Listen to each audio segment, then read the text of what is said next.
تھے کیسو کے سرا جن سے لرزاں عمر کے آنے سے کفر پر جو زوال آیا کمال آیا نبی کا لب پہ جو ذکر ہے بے مثال آیا کمال آیا جو ہجر طیبہ میں یاد بن کے خیال آیا کمال آیا۔ آصف علی سلطانی، آپ نے بہت عمدہ طریقے سے پڑھا۔ اچھا یہ بتائیے کہ جو بچے اکیڈمی میں آنا چاہتے ہیں، نئے طریقے سے سیکھنا چاہتے ہیں، تو کس طریقے سے آپ ان کو سکھاتے ہیں، سمجھاتے ہیں؟ دیکھو نعت ویسے کوئی بھی کام ہے تو وہ استاد کے بغیر نامکمل ہے، تو نعت اکیڈمی کا جو قیام ہے نا وہ اس دور کی بڑی ضرورت ہے۔ اکثر آپ دیکھیں، آپ ساتھی ملک ہے ہمارا، تو وہاں جو گانے بجانے کا سلسلہ اتنا عروج پر ہے، لیکن ان کی باقاعدہ اکیڈمی ہیں۔ تو ہمارے پاکستان کے اندر بھی الحمدللہ بہت ساری نعت اکیڈمی ہیں، تو بچوں کو گھر میں پڑھیں، سرکاری سطح پر۔ میں بلکہ وزیر اعظم پاکستان اور جو ہمارے دیگر ادارے ہیں، خاص کر محکمہ اوقاف والے، میں ان سے گزارش کروں گا کہ ایک سرکاری طور پر ہمارے یہاں پہ پاکستان کے اندر مختلف شہروں کے اندر سرکاری طور پر نعت اکیڈمی ہونی چاہیے، جس میں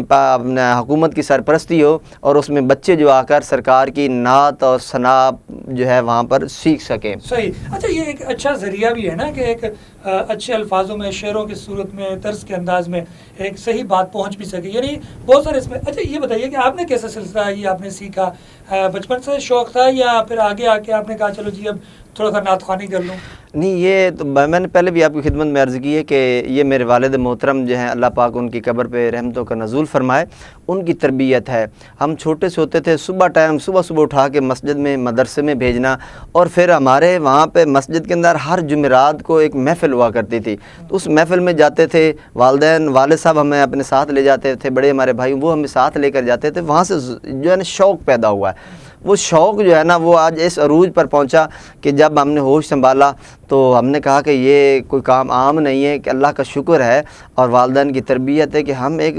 دین کی طرف راغب ہیں، تو اس کام کو پھر باقاعدہ کرنا چاہیے۔ تو پھر باقاعدہ میں نے کچھ ایسے اساتذہ کرام ہیں، ان سے باقاعدہ تو میں نے یعنی کہ اکیڈمی میں کوئی داخلہ نہیں لیا، لیکن ہمارے ایسے بہت سارے سینئر ثناخوان ہیں جن سے مختلف ٹپس لے کر آج اللہ تبارک و تعالیٰ کا اتنا کرم ہے کہ پاکستان بلکہ بیرون ممالک تک جو ہے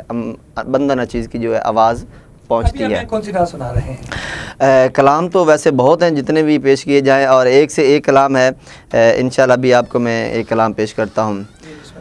صلی اللہ علیہ یا رسول اللہ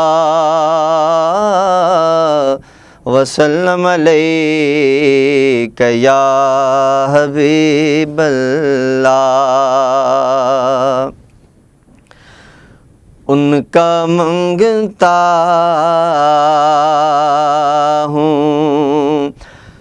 جو منگتا نہیں ہونے دیتے، ان کا منگتا ہوں جو منگتا نہیں ہونے دیتے، میرے آقا مجھے رسوا نہیں ہونے دیتے، میرے آقا کہ میرے ہے عیب کی کہتے ہیں وہ پردہ پوشی، میرے ہر عیب کی کہتے ہیں وہ پردہ پوشی میرے جرموں، ہاں میرے جرموں کا تماشا نہیں ہونے دیتے ان کا منگتا، کہ باتیں کہتا ہوں تو آتی ہے مہک طیبہ سے، باتیں کرتا ہوں تو آتی ہے مہک طیبہ سے، میرے لہجے کو وہ میلا نہیں ہونے دیتے، میرے لہجے کو وہ میلا نہیں ہونے دیتے، ان کا منگتا ہوں جو منگتا نہیں ہونے دیتے، یہ حوالے مجھے رسوا نہیں ہونے دیتے، یہ حوالے۔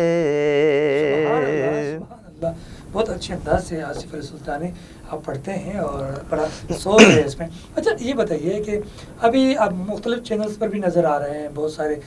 یعنی کہ لوگ آپ سے رابطہ کر رہے ہیں، رمضان میں آپ کا کیا شیڈول ہوتا ہے؟ رمضان شریف میں تو ویسے تو شیڈول یہی ہوتا ہے کہ بہت سارے ہمارے ایسے ساتھی محبت کرنے والے آپ جیسے جو کہ چینلز کے لیے وہ مدعو کرتے ہیں مختلف ٹی وی چینل پر بھی، تو وہاں کی بھی مصروفیت ہوتی ہے، اور پھر کوشش ہوتی ہے کہ نماز 5 وقت کی پڑھ کے کچھ ٹائم مسجد میں گزارا جائے۔ مسجد میں دیکھیں یہ جو رمضان شریف کا مہینہ ہے یہ نصیب والوں کو ہی نصیب ہوتا ہے، تو اگر زندگی میں اللہ تبارک و تعالیٰ نے ہمیں یہ مہینہ عطا فرمایا ہے تو ہمیں چاہیے کہ ہم زیادہ سے زیادہ اللہ کے گھر میں وقت گزاریں، نماز پڑھیں، قرآن پاک کی تلاوت کریں، نوافل پڑھیں، نوافل کا جب ٹائم ہے، اور خاص کر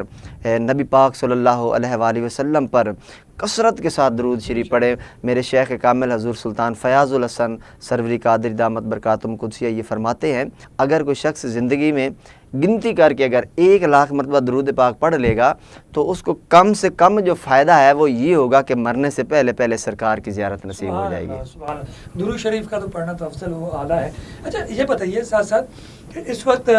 کوئی ایسی اپنات جو سمجھ رہے ہیں کہ ابھی نئی بنی ہو، طرز نہیں بنی ہو اور نہیں آپ نے اس کی آواز بنائی ہو، ایسا کوئی شعری مجموعہ، کوئی آپ نے البم اس طرح کچھ بنایا؟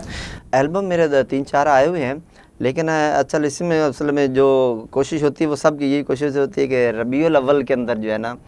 نئے کلام، نئے البم، نئے شاعری آ رہی ہوتی ہے، تو ایسے کلام آ رہے ہوتے ہیں، تو رمضان شریف کے حوالے سے بھی کلام ہوتے ہیں، لیکن رمضان شریف میں تھوڑا سا کم ماحول ہوتا ہے، جو دیگر پہلے کلام ہوتے ہیں انہی پہ ہی توجہ دی جاتی ہے، وہی پڑھے جاتے ہیں۔ تو ابھی آپ کو ایک میں پنجابی کا کلام ہے، بڑا خوبصورت کلام ہے، وہ پیش کرتا ہوں۔ بسم اللہ۔ ہے بے صبری بڑی دلوں دعا منگیو صبر آوے، ہے بے صبری بڑی دلوں دعا کریو صبر آوے، جڑے مکھ دی ہے سکسانوں او مکھ شالا نظر آوے، شب معراج رب بولا رکے جبریل سدراتے پر میرے محبوب نو آکھو او بن پچھیاں گزر آوے جڑے مکھ دی ہے سکھ سانو او مکھ شالا نظر آوے۔ سبحان اللہ سبحان اللہ۔ دیکھیے اس کے اندر بڑی وہ بات ہے کہ شاعر نے کہا نا کہ جڑے مکھ دی ہے سکھ سانو، یعنی کہ جس کی ہمیں چاہت ہے، جس چہرے کی ہمیں چاہت ہے، تو پھر بات پھر وہی آتی ہے کہ اگر سرکار کی زیارت کی چاہت ہے تو سرکار پہ درود و سلام کے نذرانے پیش کریں۔ الحمدللہ ہمارا جو سلسلہ ہے نا حضور سلطان باہو قدس سر رضی رحمۃ اللہ تعالیٰ علیہ کا، آپ کے خانوادہ صاحبزادہ سلطان فیاض الحسن، انہوں نے درود پاک کے اوپر بڑا کام کیا، ختم نبوت پہ بڑا کام کیا، مساجد کے حوالے سے، مدارس کے حوالے سے بڑا کام، یتیم بچوں کو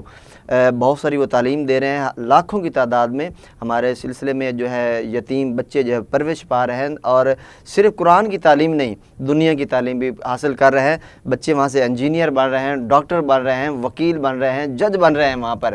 ایک یونیورسٹی ہمارا جو مسجد حسین ہے وہ ایک صرف مسجد نہیں ہے بلکہ ایک بہت بڑا یونیورسٹی کا سیٹ اپ ہے، اور اس کے اندر بڑی خاص جو بات ہے نا، ہمارے مسجد حسین کے اندر جو ہے نا ایک خاص گوشہ ہے جس کا نام بھی گوشہ درود رکھا ہوا ہے، اور الحمدللہ ہمارے مرشد نے درود پاک کے اوپر اتنا کام کیا کہ اس وقت روزانہ کی بنیاد پر جو وہاں درود گوشہ درود میں مرکز میں جو درود پاک ہمارے پاس جمع ہوتا ہے وہ 1 ارب 10 کروڑ درود پاک ڈیلی کی بنیاد پر یہاں جمع ہوتا ہے۔ بلکہ میں اپنے ناظرین سے بھی یہی عرض کروں گا کہ درود شریف پہ کثرت کریں، کوئی بھی مسائل ہیں، کوئی بھی آپ کے گھر میں پریشانی ہے، ذہنی ٹینشن ہے، سرکار پہ درود پڑھنا شروع کر دیں، اور درود پڑھ کر آپ سرکار کی بارگاہ میں پیش کریں۔ ہمارا ایک سلسلہ ہے، ہم تو اس میں درود پاک جمع کرتے ہیں، اور جب ہم 1 مرتبہ 10 دفعہ 5 دفعہ یا 1000 مرتبہ ڈیلی پڑھ کر وہ 1 ارب 10 کروڑ میں جب درود پاک ہم جمع کرتے ہیں نا، تو پھر ہمارا وہ 1 مرتبہ کا ثواب ہمیں نہیں ملے گا، یا 1000 مرتبہ کا وہ ثواب ہمیں نہیں ملے گا، کیونکہ اللہ تبارک و تعالیٰ کی رحمت بڑی وسیع ہے، تو ہمیں ثواب پھر وہی 1 ارب 10 کروڑ کا ثواب عطا ہوگا۔ بالکل آخر میں ہم دعائیہ کلمات آپ سے سنیں گے، کیونکہ وقت افطار کا ہے، اور افطار وقت میں تو آپ کو پتہ ہے کہ ہر شخص دعا میں مشغول ہوتا ہے، اور جب دعائیہ کلمات ہوتی ہیں تو انسان ہر شخص چاہتا ہے کہ میں اپنے لیے دعا کروں، امت مسلمہ کے لیے بھی دعا کروں، تو یقین ہم چاہیں گے کہ آپ جی بالکل، بڑا خوبصورت کلام ہے، دعائیہ کلام ہے، اور یہ لمحات جو ہے نا یہ ویسے بھی قبولیت کے لمحات ہیں، اور اس کے بارے میں یہی آیا گیا ہے کہ جب وقت افطار ہو تو آپ دعا مانگیں اپنے لیے، اپنے خاندان کے لیے، اپنی پوری امت مسلمہ کے لیے مانگیں۔ تو ہم بارگاہ رسالت، بارگاہ رب ذوالجلال میں ایک دعائیہ کلام میں پیش کرتا ہوں، بڑا مشہور ممتاز کلام ہے۔ اے سبز گنبد والے منظور دعا کرنا، جب وقت نزا آئے آقا دیدار عطا کرنا، جب وقت نزا آئے آقا دیدار عطا کرنا۔ اے نور خدا آ کے آنکھوں میں سما جانا، یاد پہ بلا لینا، یا خواب میں آ جانا، اے پردہ نشین دل کے پردے میں رہا کرنا، جب وقت نزا آئے آقا دیدار عطا کرنا۔ میں قبر اندھیری میں گھبراں، سبحان اللہ، آمین یا رب العالمین۔ آصف علی سلطانی نے بہت اچھے انداز سے ثنا خوانی کی ہے. بالکل ناظرین ایسا ہے کہ ہم لوگ جب نعت خوانی کرتے ہیں تو یقیناً ہماری ایک جو سوچ ہوتی ہے، ہمارا خیال ہوتا ہے وہ یہ ہوتا ہے کہ ہمیں آقا دو جہاں صلی اللہ علیہ وآلہ وسلم کا دیدار نصیب ہو، ان کی شفاعت نصیب ہو. بالکل افطار کا وقت ہے، دعائیہ کلمات آپ سن چکے، اور جہاں بھی جو بھی بیمار ہو اللہ تعالیٰ ان کو بھی شفا عطا فرمائے. آخری کلمات یہ ادا کریں گے کہ جہاں بھی رہیں اپنے پڑوسیوں کا، اپنوں کا اور اپنے آہستہ کا بہت زیادہ خیال رکھیں. ایک رمضان سے شاکر علی کو دیجیے اجازت. فی Aman Ullah. To watch more videos, please subscribe to our YouTube channel and click the bell icon.